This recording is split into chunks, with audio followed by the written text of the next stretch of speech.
Hello, good evening. Welcome back to my channel. This is Priyanka from Riyansh आणि आई. तर ऑफिसचा दिवसभराचा थकवा घेऊन आणि रियांशला सोबत घेऊन मी घरी आले. पण जसं दरवाजा उघडून घरात एंट्री केली ना, सगळा थकवा कुठच्या कुठे पळून गेला. ॲक्च्युली येताना रियांशला युनिफॉर्मवरच घरी आणलं होतं. रोज येताना त्याचे कपडे चेंज करून युनिफॉर्म काकींकडे ठेवून येते. पण झालं असं ना, काल त्याला धुलिवंदनची सुट्टी होती आणि स्कूलमध्ये आज धुलिवंदन सेलिब्रेशन केलं होतं. तर थोडे कलर्स वगैरे त्यांना सगळ्यांना लावले होते ना, तर ते कलर्स थोडेसे असे युनिफॉर्मवरही सांडले होते आणि त्याच्यामुळे युनिफॉर्म थोडासा मेसी झाला होता. म्हणून मग म्हटलं तो वॉश करण्यासाठीच घरी घेऊन यावं, म्हणून त्याला युनिफॉर्मवरच घरी आणलं. त्याच्यानंतर त्याला छान असं फ्रेश केलं.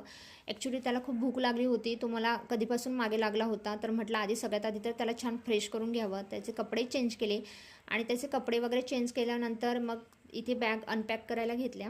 ॲक्च्युली येताना थोडीशी भाजी घेऊन आले होते. त्याच्यानंतर टिफिन्स, डबे सगळं जागच्या जागी ठेवून दिलं. टिफिन वॉश करण्यासाठी किचनमध्येच ठेवले आणि त्याच्यानंतर बॅग्स वगैरे होत्या दोघांच्या त्या बेडरूममध्ये एका टेबलवर मी नेहमी ठेवत असते, जागच्या जागी ठेवले आणि त्याच्यानंतर मग मीही स्वतःला फ्रेश करायला गेले. छान अशी फ्रेश झाले.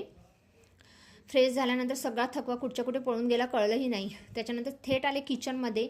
थोडंसं किचनमध्ये सकाळी जाताना किचन थोडंसं मेसी होतं, ते थोडंसं वरचेवर आवरून घेतलं. त्याच्यानंतर रियांसाठी दूध गरम केलं.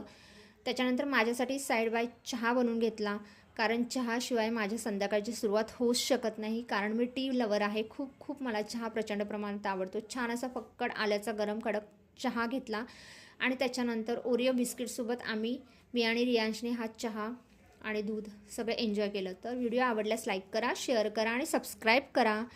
चला बाय.